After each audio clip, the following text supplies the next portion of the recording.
I never imagined a child would be the one to ruin my peace. That little boy climbed on my desk, smiled, and said, "Will you be my mummy?" His father, tall, cold, and terrifyingly handsome, just stood there watching me. That day, I didn't just meet a customer. I met the man who would destroy everything I thought I knew about love. My name is Evan, and I've worked in Luna's Edge restaurant for almost 3 years. It's one of those places that looks like a dream when you walk in, golden lights, soft jazz, the smell of expensive wine. But behind the counter, it's just noise, pressure, and exhaustion. I wasn't supposed to be here today. I'd swapped shifts with Daniel because his girlfriend wanted him to go on some trip. I didn't know that one small favor would change my entire life. It was a slow afternoon until the door opened. A man walked in tall, dressed in black, like he owned the world. And beside him a small boy. Maybe 4, maybe 5. Holding a tiny stuffed wolf. The man didn't smile. He didn't even look around. He just walked straight to the VIP section, the way people do when they're used to getting everything they want.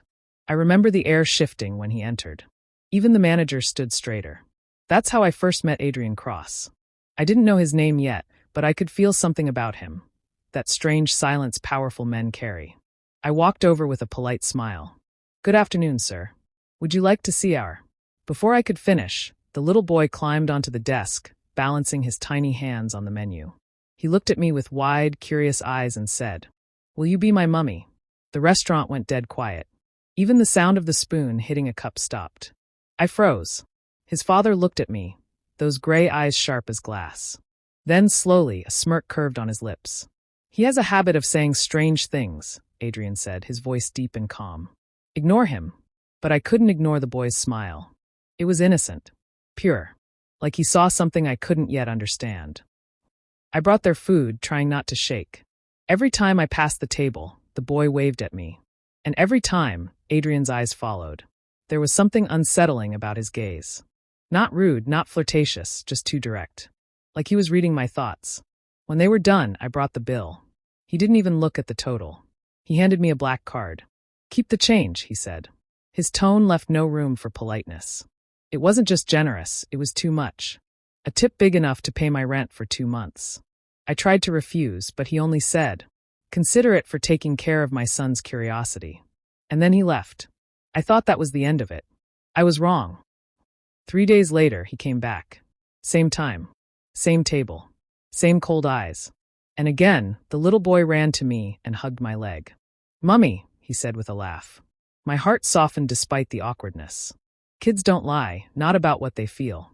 But this time, Adrian didn't smile. He looked at me longer. Almost like he was studying how I'd react. "Do you always get this attached to customers' children?" he asked suddenly. I blinked. "No, sir.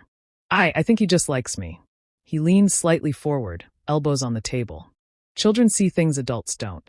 Sometimes they recognize what belongs to them before we do. I didn't know what that meant. But his tone, there was something dark underneath it. That night, I couldn't sleep. I kept replaying his voice, his stare, the strange words, and the boy's innocent laugh echoing in my mind. The next week, he came again. Then again. Always at the same hour. The staff started whispering. "Maybe he's into you," Daniel teased. But it didn't feel like that. It felt deeper. He looked at me like someone searching for something they'd lost. One evening, after closing, I saw his black car parked outside. Engine running. Lights off. I thought maybe he forgot something. But when I walked out, the window rolled down, and there he was. "Get in," he said. His tone wasn't cruel, just commanding. I don't know why, but I did. Inside the car, the city lights painted his face in gold and shadow. He didn't look at me immediately. Instead, he said quietly, "Do you know why my son keeps calling you that?" I shook my head. He never knew his mother. She died giving birth to him. He doesn't talk to anyone. But after meeting you, he started speaking again. My chest tightened. I didn't know what to say. Then he turned, eyes meeting mine. Sharp. Cold. Beautiful. "So tell me, Evan, what did you do to my son?" I flinched. I didn't do anything." He leaned closer. His voice lowered to a whisper. "You must have done something. Because now, he refuses to sleep unless he sees you." I swallowed hard. He wasn't accusing me. He was trying to understand. Or maybe control. "I'll pay you," he said suddenly. "Just spend a few hours with him sometimes. Until he stops this obsession." The word obsession cut through me. But before I could answer, he added, "Don't worry. I'm not asking for anything else." He was lying. Even then I could feel it. That's how it began. A simple request that turned into something else. I started visiting their penthouse once or twice a week. The boy Noah was sweet, full of laughter. He'd show me his toys, draw pictures of Daddy, me, and Mummy. And Adrian, he watched. Always watched. From the corner of the room, silent. One evening, I asked him, "Why do you always look at me like that?" He didn't answer right away. Then he said, almost to himself, "Because you look like something I lost a long time ago." Weeks passed, and I started seeing a different side of him. Beneath that cold control, he was broken. I could see it in the way he sat alone after putting Noah to bed. Sometimes, I'd find him staring at an old photograph. A woman with the same eyes as mine. That's when I understood. I reminded him of her, his late wife. He never said it aloud, but I could feel it every time he looked at me.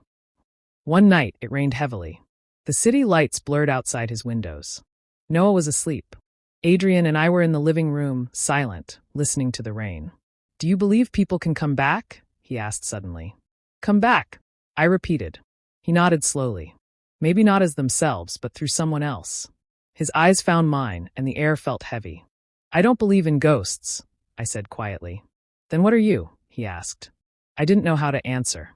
That night, something in me shifted. It wasn't love, not yet. It was fear, and something dangerously close to longing. A few days later, I overheard something in the kitchen. Daniel and another waiter whispering. Apparently, a man from the Cross Corporation, Adrian's company, came looking for me. He'd been asking questions. About where I lived. Who I dated. Everything. I laughed it off at first, but deep down I knew who sent him. That night, I called Adrian. "Why are your men asking about me?" I demanded. He was silent for a long moment. Then, calmly, "Because I don't like surprises." "Surprises?" "I don't like not knowing what belongs to me." I froze. "Belongs to you?" His tone softened, almost tender. "Don't misunderstand. I just need to make sure you're safe." But it didn't feel like safety. It felt like possession. And yet, I couldn't stay away. Every time I tried to keep my distance, Noah would cry, asking for me. And each time I saw him, Adrian would be there, quiet, watching, like a shadow I couldn't escape. I started to dream about them. About that house. That life. The sound of Noah's laughter, and the way Adrian said my name like a secret. I told myself it was just sympathy. But deep down, I was already falling into something darker. Something I couldn't control. The turning point came one evening when I found Adrian in the study, holding a shattered photo frame. Blood on his hand. Tears in his eyes. "She was everything," he whispered. And then she was gone. Just like that. He looked at me then, voice breaking. "Why do you look like her?" I couldn't answer. Because I didn't know. He stepped closer, trembling. For the first time, I saw him not as the powerful man everyone feared, but as someone who was haunted. "I don't want to lose you too," he said quietly. And before I could move, he took my hand, gently, desperately. That moment burned into me. Not romantic. Not safe. But real. I should have walked away. But I didn't. Because somewhere in that broken man's darkness, I saw my own reflection. And I think that's where love began, not in light, but in the quiet pain between us. I thought I could control it, that I could visit, smile for the child, keep my distance from his father, and walk away unchanged. But love doesn't ask for permission. It seeps in quietly, through kindness, through fear, through every stolen glance. And by the time you notice, it's too late. Adrian's house started to feel familiar, too familiar. Noah would run into my arms the moment I arrived. He'd talk, laugh, eat, play. All the things Adrian once said he never did before. And Adrian, he stopped pretending I was just an employee. He'd ask personal questions. What I liked. Where I grew up. Why I never talked about my family. At first, I kept my answers short. But he had this way of listening. Not like most people who wait to talk, but like someone who absorbs you. It was frightening and comforting at the same time. One night, Noah fell asleep early, and I was about to leave when Adrian said quietly, "Stay for dinner." It wasn't a question. It was a command, soft but absolute. I hesitated, but he was already walking toward the kitchen. Dinner was quiet. Just the two of us, sitting opposite each other, the city lights spilling in through the glass walls. He poured me wine, though I barely touched it. "I'm not used to company," he said, breaking the silence. You don't have friends? I asked softly. He gave a faint, humorless smile. I have people who need something from me. That's not the same. I looked at him for a long moment. He seemed lonely. Terrifyingly lonely. Do you ever want to start over? I asked before I could stop myself. His eyes lifted to mine, sharp, searching. Start over with who? With anyone, I whispered. With someone who doesn't want anything from you. He didn't answer. He just stared at me like he wanted to believe such a thing could exist. After that night, things changed. He started visiting the restaurant more often. Sometimes with Noah. Sometimes alone. Sometimes he'd just sit in the corner table, watching me work, his expression unreadable. Once, my manager pulled me aside. Evan, who is that man? The one always watching you. I forced a smile. Just a regular customer. But deep down, I knew it wasn't normal. He wasn't watching like a customer. He was watching like a storm waiting to happen. One evening, I found a small box waiting for me in my locker. No name. Just a note. Wear this when you come tomorrow. Inside was a black wristwatch. Sleek, expensive, far beyond anything I could afford. I didn't need to guess who it was from. I didn't wear it. But when I arrived at his house the next day, his eyes went straight to my wrist. You didn't like it? He asked quietly. I can't accept gifts like that. His jaw tightened. It wasn't a gift. It was a reminder. Of what? That I'm always watching over you. The way he said it, it wasn't sweet. It was possessive. And yet, my heart still skipped. That scared me more than anything. Days turned into weeks. Noah grew even more attached. He'd cry whenever I tried to leave. One night, Adrian stopped me at the door. His voice low. You're making it harder for him to let go. I didn't mean to. I know, he interrupted. But what about me? My breath caught. What do you mean? He stepped closer, eyes burning into mine. You walk into my house like sunlight, Evan. And I can't remember how I lived before you came. I stepped back. You're crossing a line. He smiled faintly, but his eyes were full of pain. You're right. But tell me you don't feel it too. I wanted to deny it, but my silence betrayed me. He didn't touch me. He didn't need to. The space between us was already electric, dangerous, alive. After that, I tried to pull away. I started avoiding his calls, finding excuses not to visit. But one night, as I was locking the restaurant door, I saw him standing across the street. In the dark. Waiting. He didn't say anything. Just looked at me, expression unreadable. And then he crossed the road, stopped in front of me, and whispered, Why are you running from something you started? I didn't start anything, I said. My voice shook. He tilted his head. No? Then why do you look at me like you're afraid to want me? I had no answer. Because maybe he was right. That night, he drove me home. He didn't ask for permission, just opened the car door and waited. The city outside was quiet, but the silence inside that car was louder than thunder. When we reached my building, I opened the door to leave. He said, You live like this? I turned to see the disdain on his face. The peeling paint. The narrow hallway. The flickering light above the stairs. I'm not ashamed of it, I said quietly. He leaned closer. You should be. You deserve more than this. His words weren't kind, but they were heavy with something that felt like care twisted into control.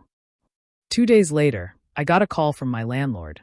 He said someone had paid a year's rent in advance, in my name. I didn't need to ask who. I went straight to Adrian's office. It was the first time I'd seen him in his world. Sharp suit, glass walls, assistants rushing everywhere. He looked up from his desk, calm as ever.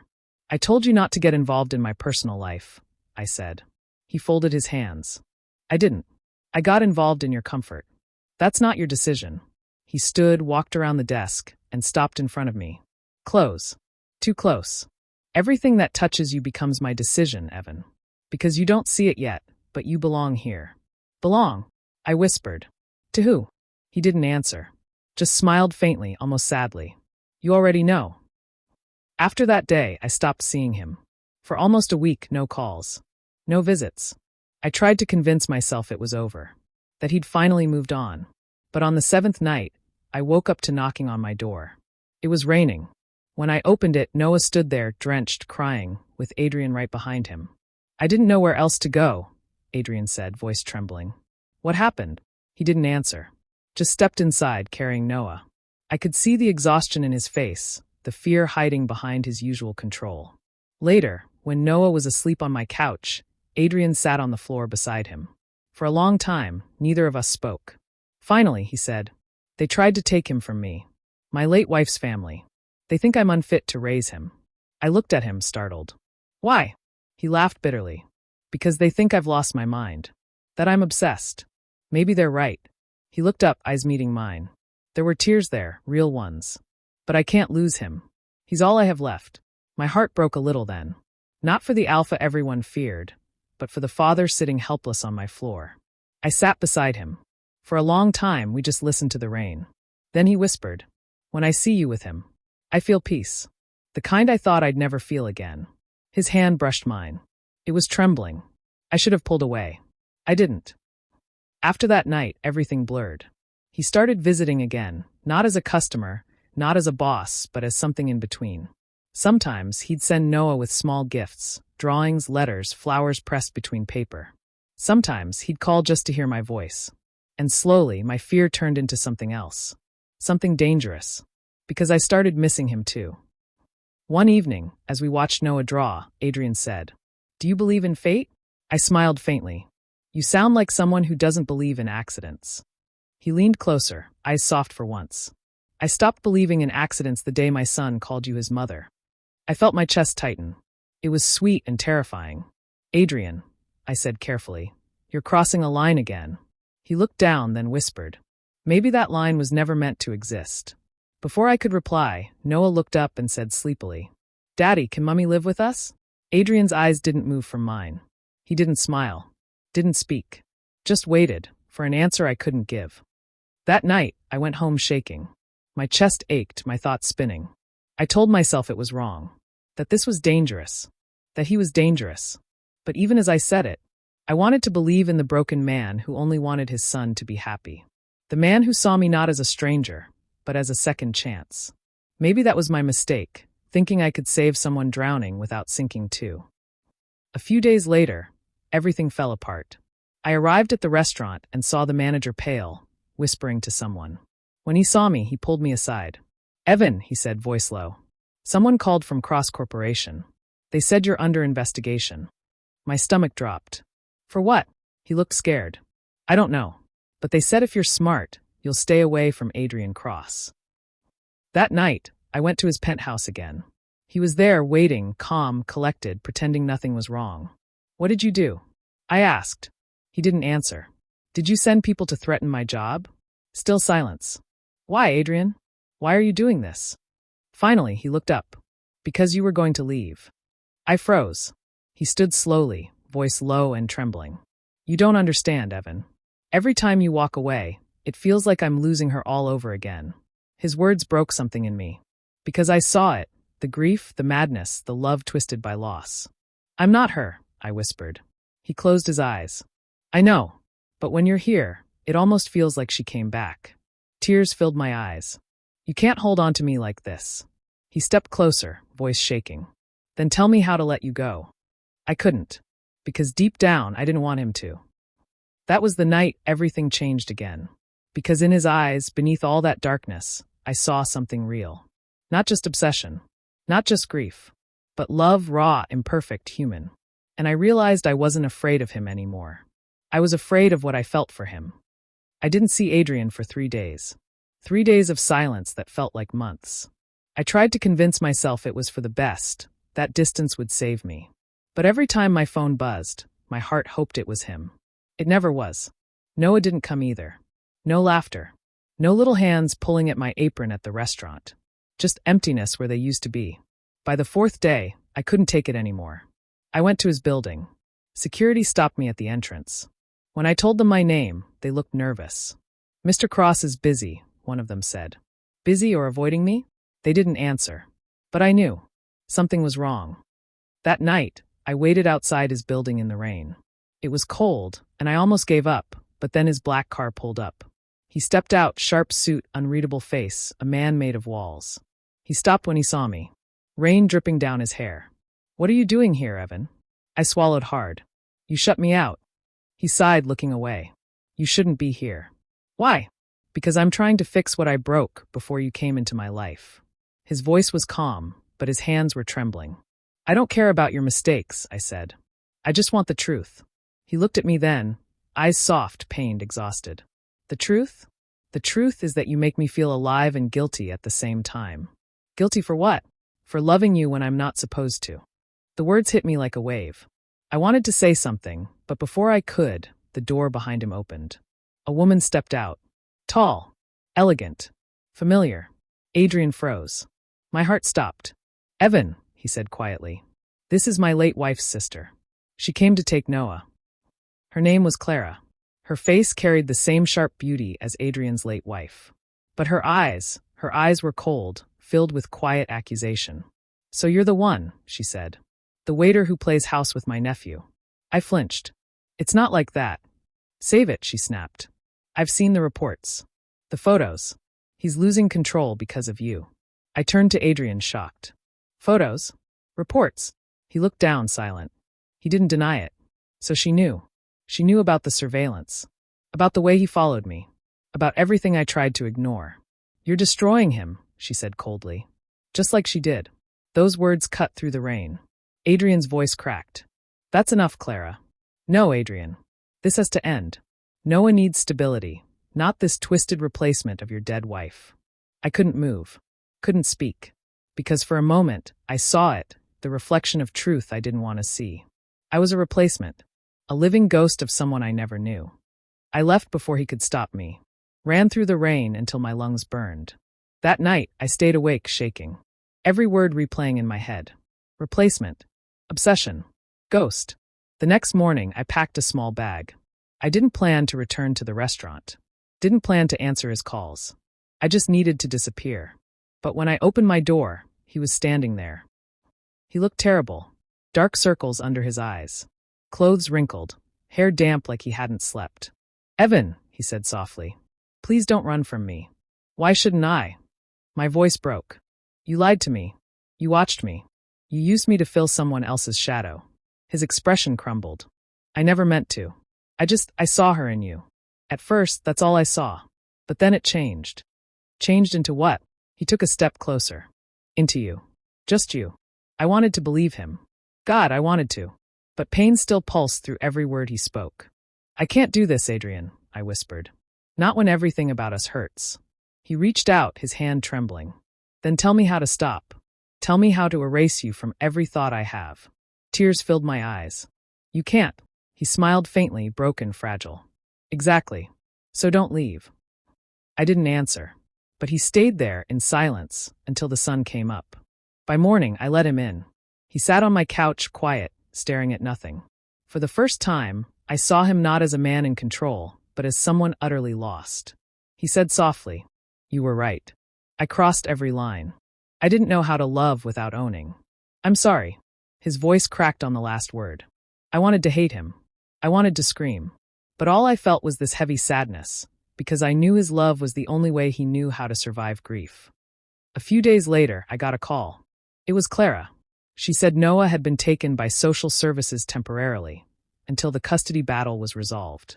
Adrian had lost control in court, yelled at the judge, said things he shouldn't have. He wasn't allowed to see Noah. I went to him that night. He was sitting alone in the dark, staring at the wall.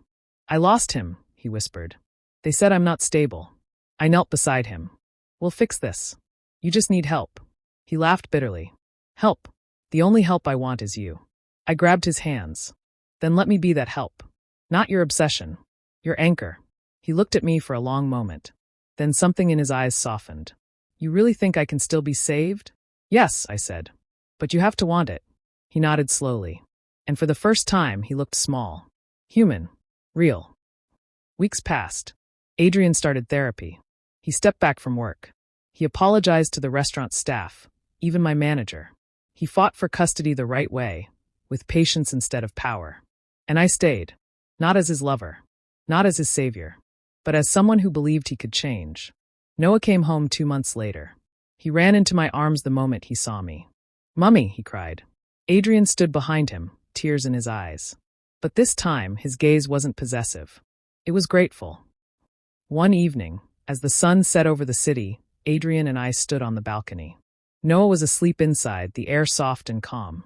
He turned to me and said quietly, Do you hate me? I shook my head. No. I just hope you've learned to love without caging someone. He smiled sadly. I'm learning. Slowly, silence settled between us. But it wasn't the heavy kind anymore. It was peace, fragile, real, earned. Then he said, do you think we could ever start over? I looked at him. The man who once terrified me, now standing quietly, waiting for permission to hope. Maybe, I said. But not today. He nodded. Then I'll wait. And for once I believed him. Months later, I left the restaurant. Started working as a preschool teacher. Something small, something peaceful. Sometimes Adrian and Noah would stop by after class. Noah would run up to me, laughing. Mummy, look what Daddy bought me. And Adrian would just smile from a distance. Not as someone who owned me, but as someone who finally understood what love really meant. We never defined what we were after that. Some days we were friends. Some days we were more. But every day there was trust. And maybe that was enough. I used to think love was about belonging, about being claimed, being needed. But now I know. Love is about letting someone be free and choosing them anyway. Adrian taught me that. The hard way. The painful way. And yet, when I look at him and Noah now, I realize I'd still choose them. Even with all the chaos, all the scars, all the darkness. Because sometimes love doesn't come to heal you. It comes to show you where you're still broken. And if you're lucky, it stays long enough to help you mend.